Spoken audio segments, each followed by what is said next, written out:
Hey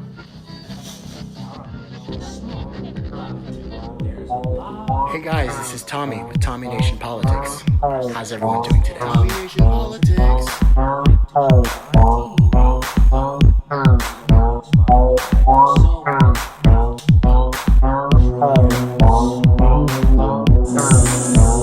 Hi guys, this is Tommy with Tommy Nation Politics.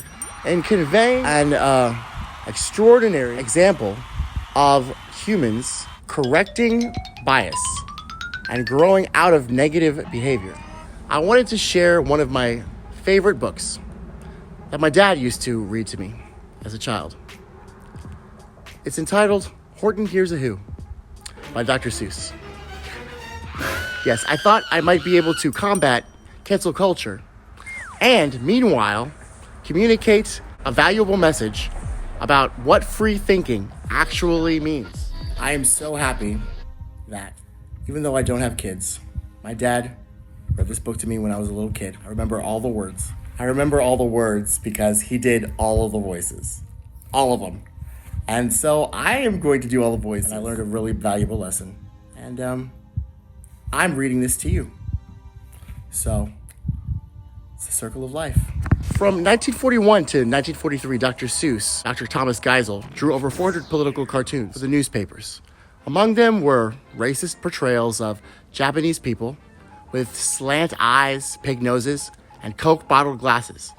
When readers complained about these depictions, Dr. Seuss wrote back saying, "But right now, when the Japs are planting their hatchets in our skulls, it seems like a hell of a time for us to smile and warble. Brothers, it is a rather flabby battle cry. If we want to win, we've got to kill Japs. We've got to get palsy-walsy after with those that are left." Horton Hears a Who reflects his change of heart about the Japanese. In 1953, Seuss visited Japan to research an article for Life magazine. He wanted to write about the effects of the war and post-war. The post-war efforts on Japanese children. With the help of Mitsugu Nakamura, dean of Doshisha University in Kyoto, Seuss went to schools all over Japan and asked kids to draw what they wanted to be when they grew up. What Seuss saw made a deep impression. And when he returned to America, he started work on Horton Hears a Who. The book is dedicated to Nakamura. He said in an interview, "Japan was just emerging.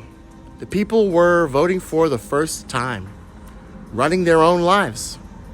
And the theme was obvious. A person's a person, no matter how small. Though I don't know how I ended up using elephants here."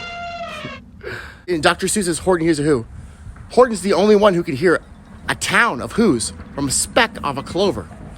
And he's compelled to protect the speck because no matter how small, a person is still a person. It's the most popular children's book that I've enjoyed as a child. It's a lesson that we can learn today.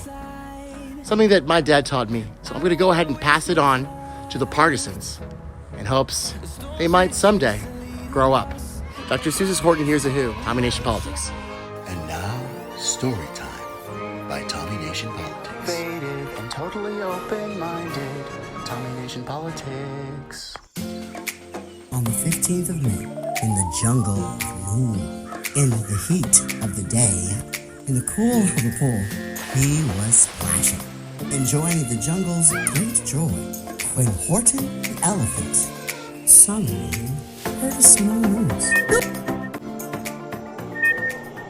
So, Horton stopped splashing. He looked toward the sound. That's funny, he thought. There's no one around. Then he heard it again. Yoop! Just a very faint yelp. Yoop! As if some tiny person were calling for help. I'll help you, said. But who are you? And where? He looked and he looked. He could see nothing there, but a small speck of dust blowing past through the air. I say, murmured Horton, I've never heard tell of a small speck of dust that is able to yell. So you know what I think? Why, I think there must be someone on top of that small speck of dust. Some sort of creature of very small size. Too small to be seen by an elephant's eyes. Some poor little person who's shaking with fear. He'll blow in the pool. He has no way to steer. I'll just have to save him. Because, after all, a person is a person, no matter how small. So gently, and using the greatest of care, the elephant stretched his great trunk through the air, lifted the dust speck, carried it over, and placed it down, safe, on a very soft clover. Humphed a voice. 'Twas a sour kangaroo. And the young kangaroo in her pouch said, "Humph, too. Why, that speck is as small as the head of a pin. A person on that. Why, there has never been." "Humph. Believe me," said Horton. "I tell you sincerely, my ears are quite keen, and I heard him quite clearly. I know there's a person down there. And what's more, quite likely there's 2 or even 3 or even 4. Quite likely a family, for all that we know. A family with children just starting to grow. So please," said Horton, "as a favor to me, try not to disturb them. Just please, let them be." "Humph, I think you're a fool," laughed the sour kangaroo. And the young kangaroo in her pouch said, "Me too. You're the biggest blamed fool in the jungle of Nu." And the kangaroos plunged in the cool of the pool. "What terrible splashing!" The elephant frowned. "I can't let my very small persons get drowned. I've got to protect them. I'm bigger than they." So he picked up his clover and hustled away. And Horton walked away, worrying for almost an hour. Should I put this speck down? Horton thought with alarm. If I do, these small persons may come to great harm. No, I can't put it down, and I won't. After all, a person is a person, no matter how small. Then Horton stopped walking. The speck voice was talking. The voice was so faint, he could just barely hear it. Speak up, please," said Horton.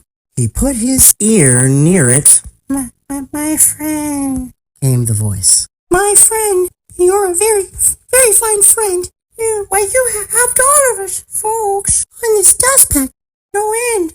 You saved all our houses, our ceilings, and floors. You saved all our churches and grocery stores."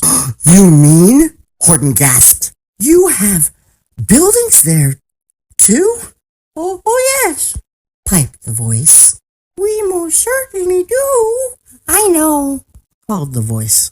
"I'm too small to be seen, but I'm mayor of a town that is friendly and clean. Or our buildings, to you, would seem terribly small, but to us, who aren't big, they're wonderfully tall. My town is called Whoville, for I am a Who.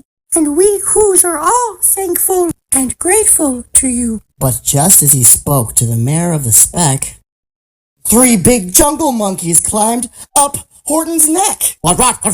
The Wickersham brothers came shouting. What rot? Up Horton's neck. What rot?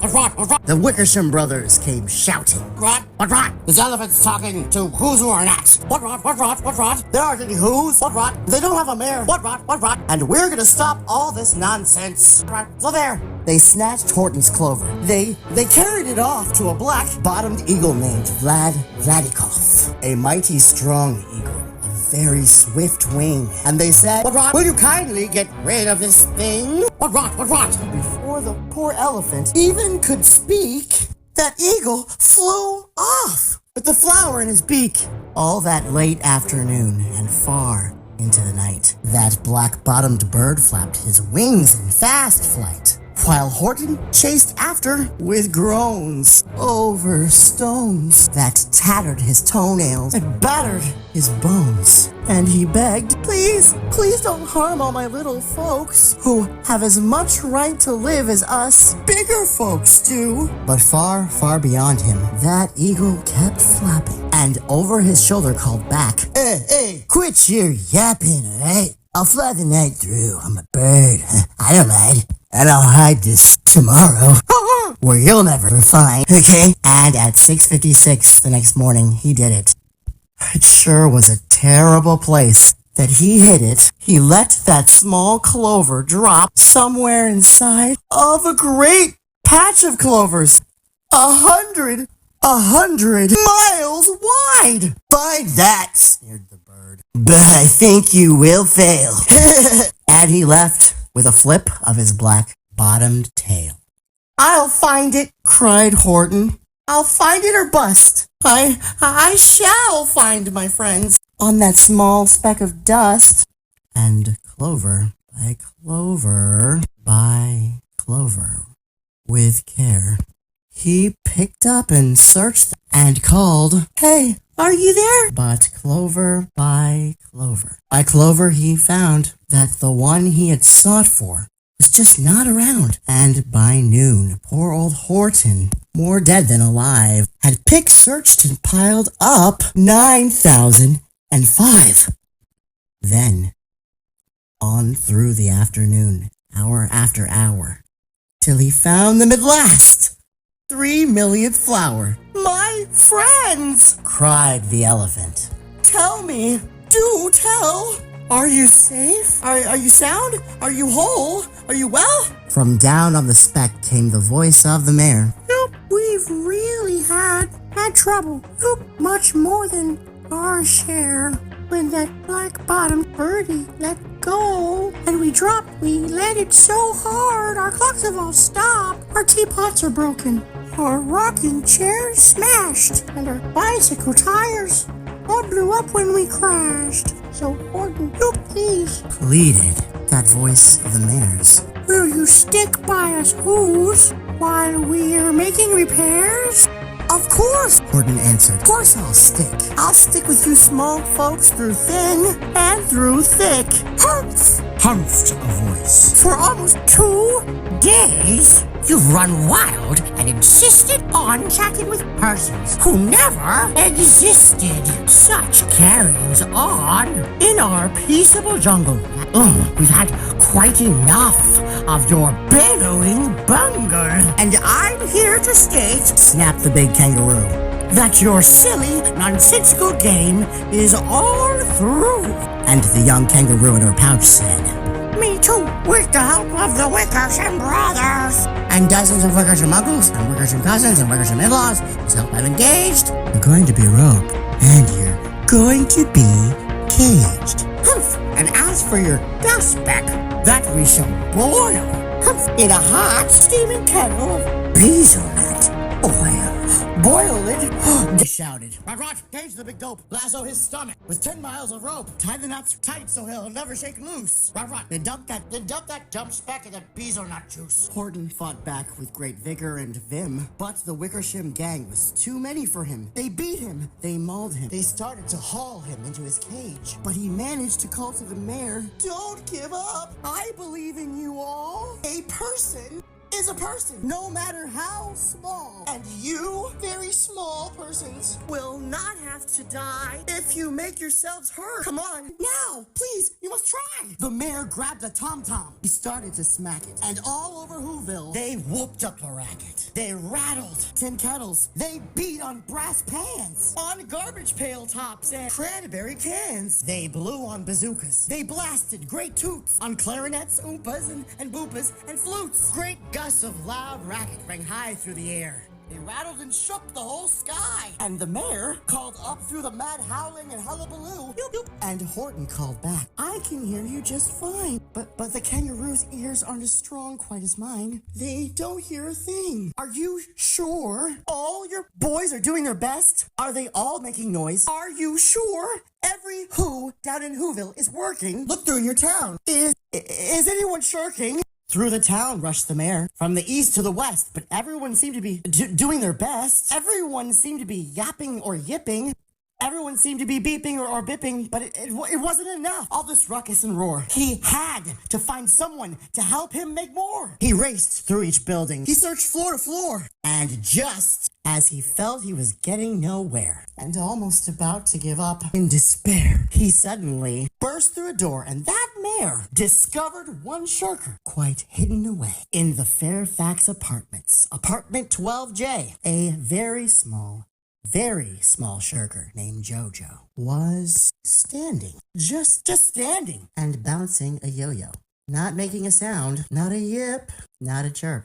And the mayor rushed inside, and he grabbed that young twerp, and he climbed with the lad up the Eiffelberg Tower. This, cried the mayor, is your town's darkest hour. The time for all who have blood that is red. The time to come to the aid of their country, he said.